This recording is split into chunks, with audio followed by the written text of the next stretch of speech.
Hello. The Divine Code reading for April 13th, pages 621 and 622. We're in the chapter, The Prohibitions of Aiding Theft, Having Benefit from Theft, or Buying Stolen Property, and the Laws of Unintentional Theft. Topic number 17. What is the ruling if robbers stole from a person and later returned to replace them with other items? So somebody stole a person's whatever their garden gnome out of their front yard, and they decide, okay, we're going to return this item, but they don't return the actual item that was taken. They return something else. They return a similar item. And we see this in Mishnah Bava Kama. Out of the Talmud, it's page 114, or out of the Mishnah is chapter 10, topic 2. Uses the example of a robber who returned an item of the same kind as the one he stole, such as one who stole an article of clothing and returned a different article of clothing. So the robber is just, he's got a whole box of clothes that he's taken from different people, and he's returning a different article of clothing than the one that he stole. He's just grabbing he stole a shirt, so he put the shirt in the box, but now he's a box full of shirts, so he's returning a shirt. He just takes he takes a shirt out of the box and returns it. Such as one who stole an article of clothing returned a different article of clothing. It is not clear what would be the case if a robber stole, for example, a donkey and returned money in its stead to appease the owner. So if the person took the shirt, and instead of returning the shirt, he just returned, he left $10 for the shirt.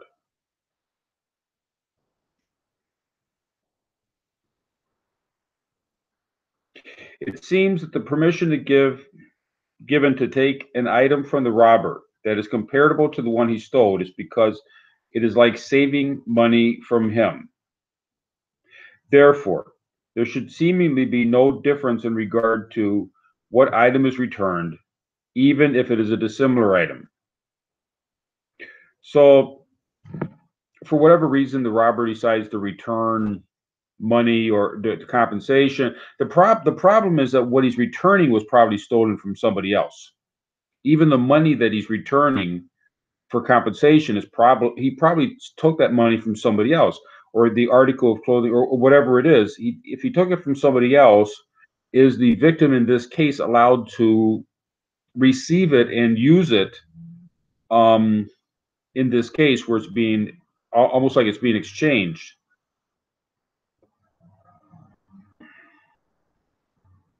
And the items in their possession are presumed, but not definitely known to be stolen. So we don't know for sure that the other shirt or the other item or even the money that's being used was stolen. It most probably is, but we don't know for sure. On the assumption that the items are stolen, if they can be assumed that the owners would have despaired of recovering their items. So if we just assume that the box of shirts, the guy is retrieving a shirt and returning it to the owner. If we assume that the items are stolen, but we also assume that the owner despaired, we don't know whose shirt it is. If we know whose shirt it is, then it has to be returned to him. But if we don't know whose shirt it is, can the person use the shirt? If we assume that the item that is being returned, that the owner doesn't expect it back.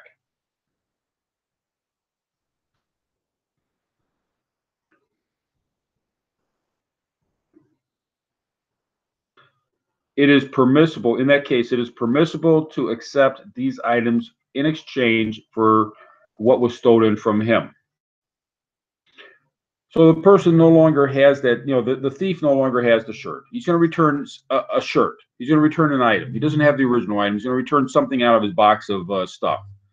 And the assumption, probably, if it can be probably assumed that the original owner is not expecting it back, then it's permissible to accept the item in exchange for what was stolen.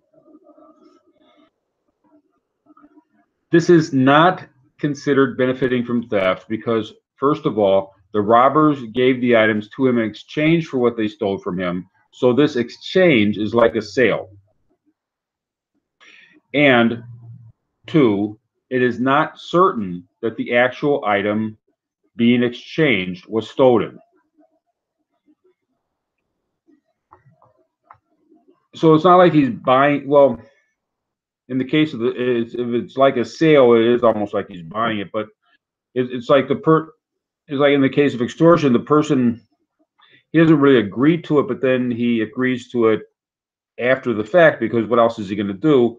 He needs a shirt, or he needs the item, or he's getting compensated for his item.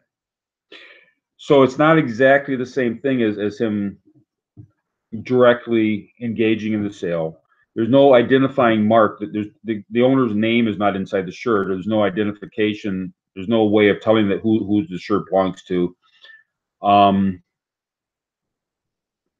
we're not even certain if there's, it's possible that the thief actually has some legitimate shirts in the box or legitimate items in the box. We don't know for certain that it's stolen.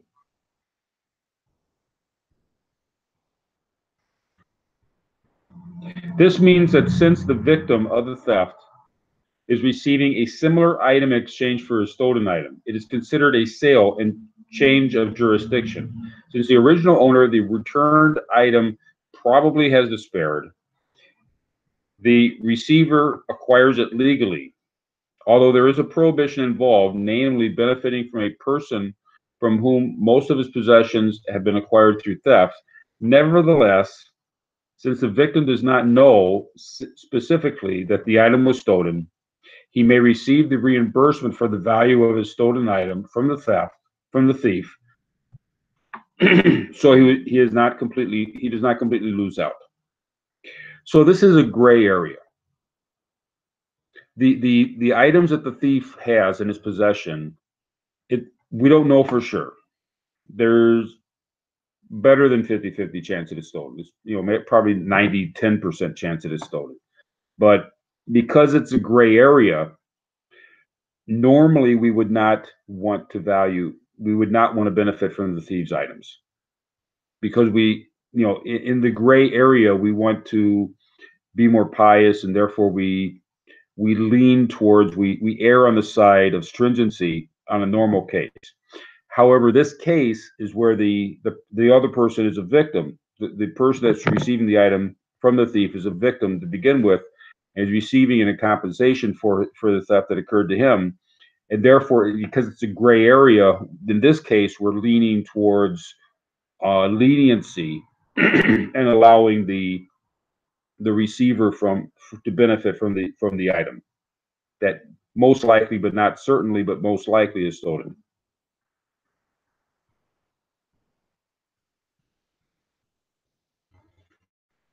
However, if it is known to him, that's the person receiving it, that the replacement items are certainly stolen, it is forbidden for him to accept them since it is direct benefit from theft. So if it's not a gray area, if it's a gray area, then we allow it. If it's not a gray area, if it's black and white, these items were stolen. There's no question about it. Then it's not allowed to benefit from even the victim of another theft is not allowed to benefit from the items. It's only because it's a gray area that it can, in certain circumstances, could be allowed. If one bought a stolen item and it is known that the owner has not despaired of recovering it, the buyer must return it to the owner. And see Rambam, The Laws of Robbery, 510, Shogunor, Koshan Mishpat, chapter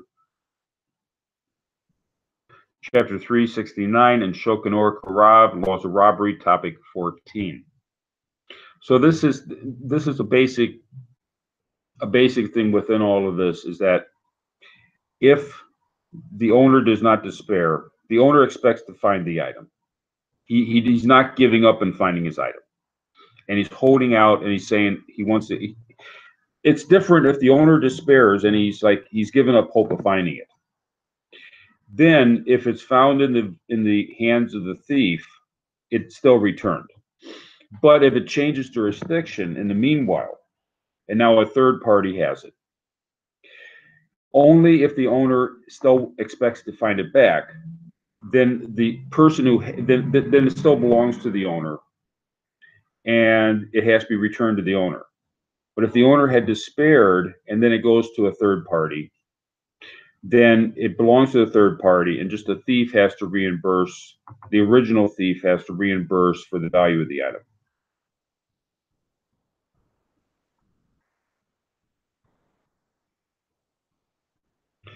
But if it is assumed that the owner is despaired, so we don't know who the owner is in this case, it's assumed that the owner is despaired. It belongs to the buyer post facto.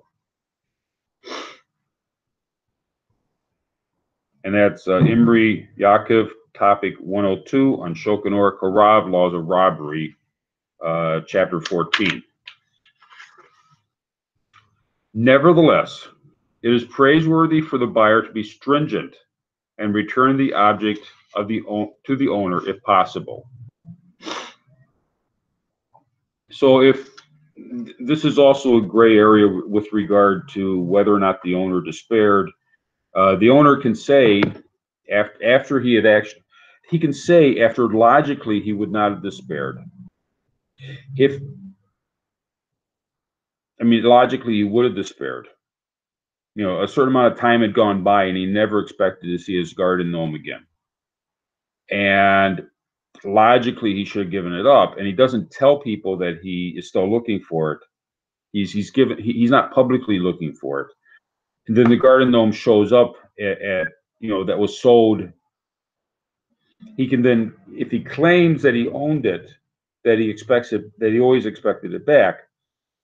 Well, once he sees it, of course he would want it back. But if he was not constantly looking for it, a certain amount of time, any logical person would have expected him to give up hope. He sees it again, he wants it back. Technically, the person who has it at that time, the person who purchased it, thinking it was legal, does not have to return it. However, if he's to be a decent human being, he should return it.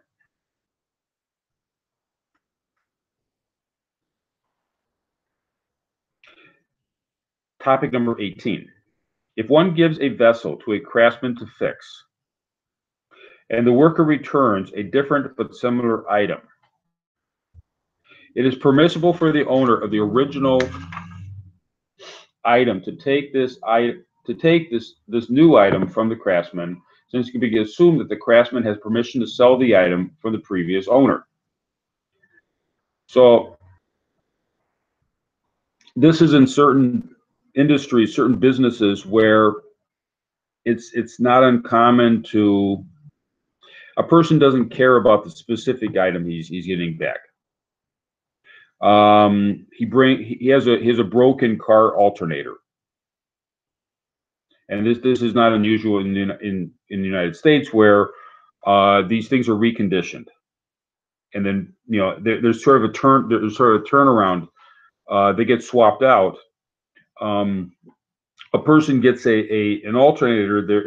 Normally it's something that was reconditioned, and they bring in the old alternator it needs repair.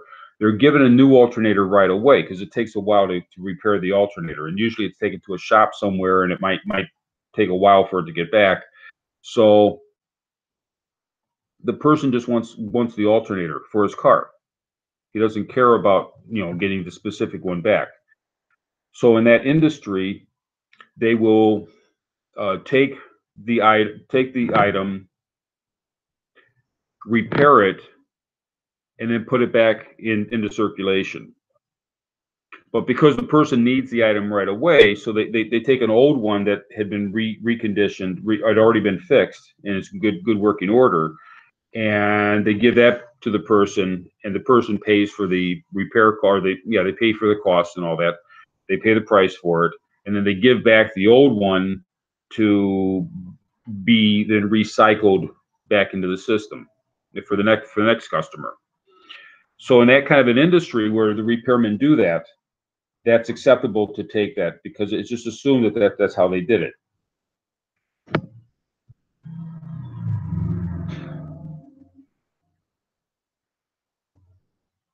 But if the craftsman's wife or child returned a different item to him, it is forbidden to take it, since they may have switched it without the other owner's permission.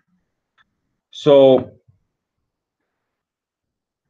we have to make certain that it's within the normal way of doing business within that industry. So if somebody just if it doesn't seem right, and it may just be a mix-up in the warehouse, and the person wants his item back. It's assumed that people want their items back, and it may be a mix-up because someone unqualified is returning it. Then the customer needs to be extra careful and can't just accept whatever this is handed back to them if it's outside of the norm. Likewise, if the craftsman tells the receiver, "Take your object," and the receiver knows it's not his, then it is forbidden for him to receive it. See Rambam Laws of Robberies, Chapter 6, and Shulchan Aruch Koshan Mishpat, Chapter 136. So the craftsman returns it, and he says, "This is your item. Take your item." That's a word meaning it's the specific item that the person owned before. Well, we know that if it's an industry that's swapping it out, this is the item we're giving you that's repaired. But it's not. It's a technical term. Your item means the specific item that belonged to the person. So that means that in that case, if the repair shop person says that means the repair shop person is making a mistake, and the owner of the item, the customer needs to fix the problem, because in that case, the repair shop person is making a mistake. The craftsman's making a mistake, and that needs to be corrected. Topic number 19. One who mistakenly takes items belonging to someone else. That is, one who switches coats mistakenly on a wedding hall may not use the other's belongings after he discovers the error. Even though the second person is using the first person, even if the second person is using the first person's item, the first person has no permission to steal it from a thief, and he cannot take the law into his own hands in such circumstances, as will be explained in Chapter 4. So, in this case, the person accidentally took something. The other person probably took his item, so that they switched the items. And this does happen sometimes, like with coats, if they all look the same, and they wind up taking someone else's coat. They don't realize it till later on and say, "Wait a minute, this isn't my coat." And they go back and they realize their coat is missing, so it's assumed that the other person took their coat. And it's not permissible to use the item because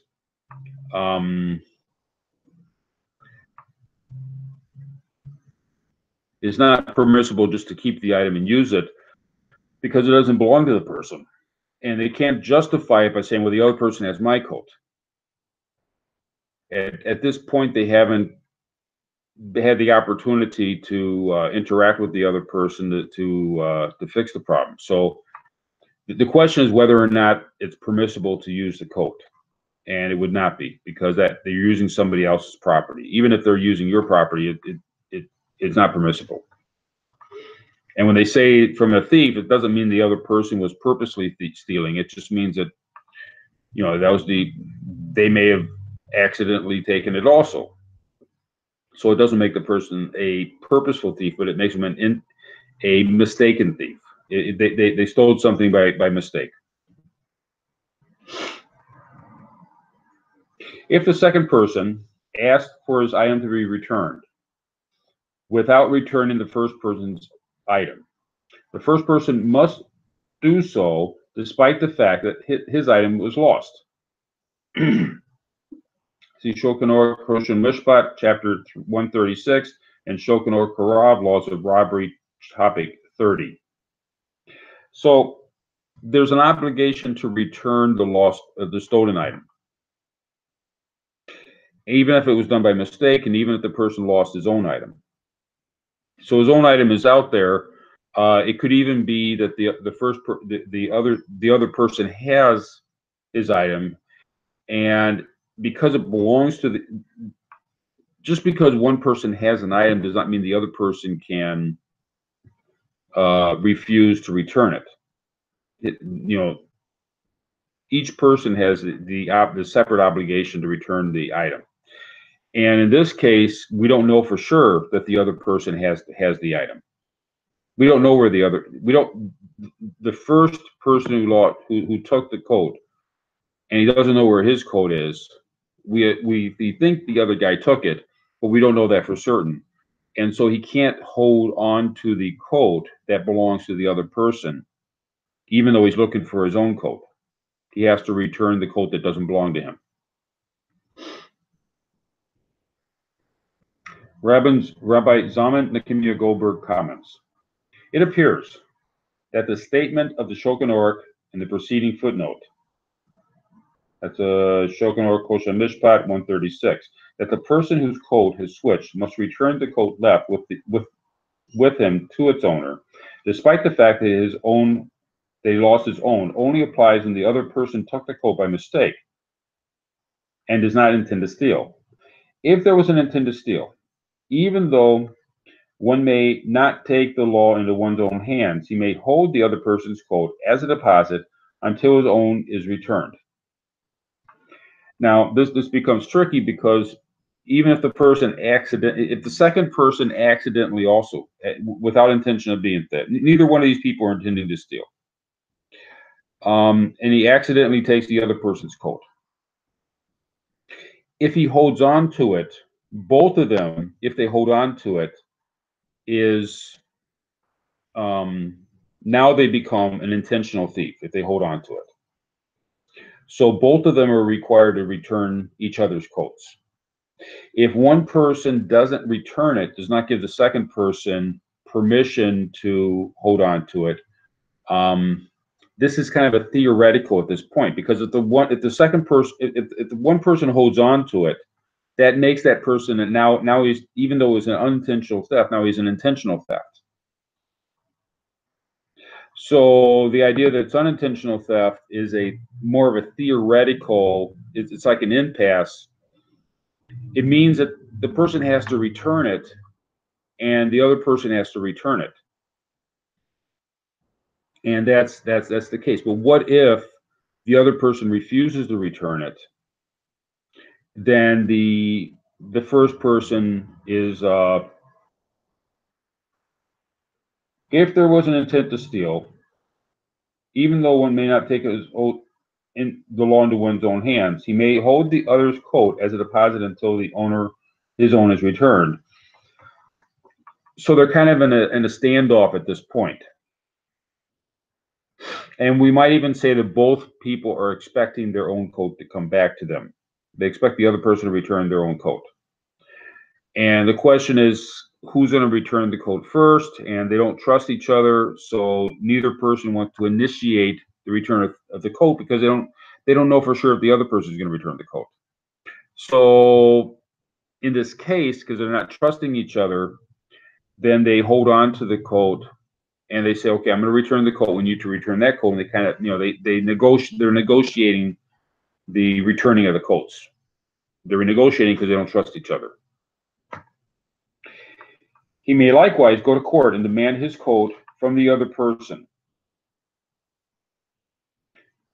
And they can sell the thief's coat in the other's possession to compensate for the theft. So if he really doesn't trust the other person and the other person is not cooperating, he just wants his coat back, but he's not cooperating to return the other person's coat, they can go to a court, and the court is going to supervise the returning of the coats. And if one person is ready to return the coat, but the other person refuses to return the coat, then the court can get involved. The court can sell the other person's property, the other coat, in order to compensate the person who would not be receiving his coat.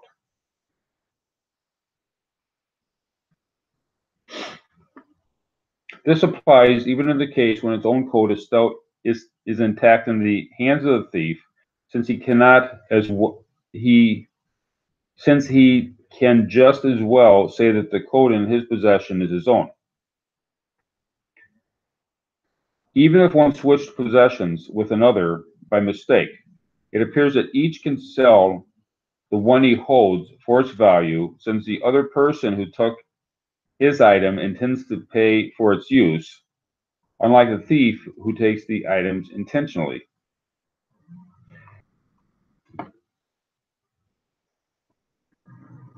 And in using the other's coat, he is paying off the other's debt to him.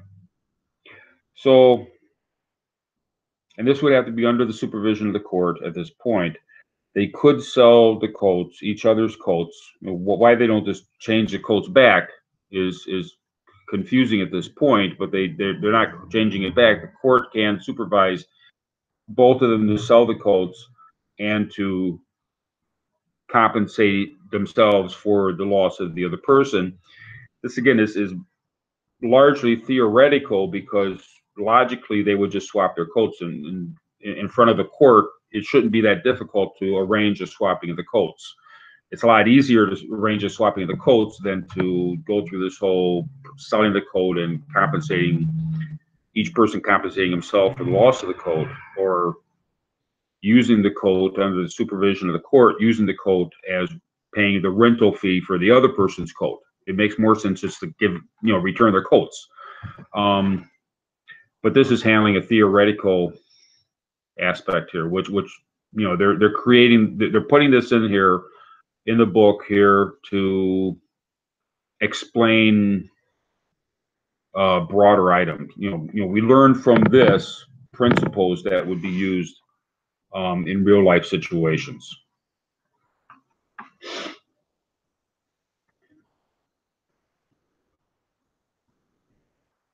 This all applies only if there is a mistaken mix-up. If one sees clearly that the other switches clothes for the first one's better pair, it is permitted for the victim to use the thief's clothing in exchange. So we're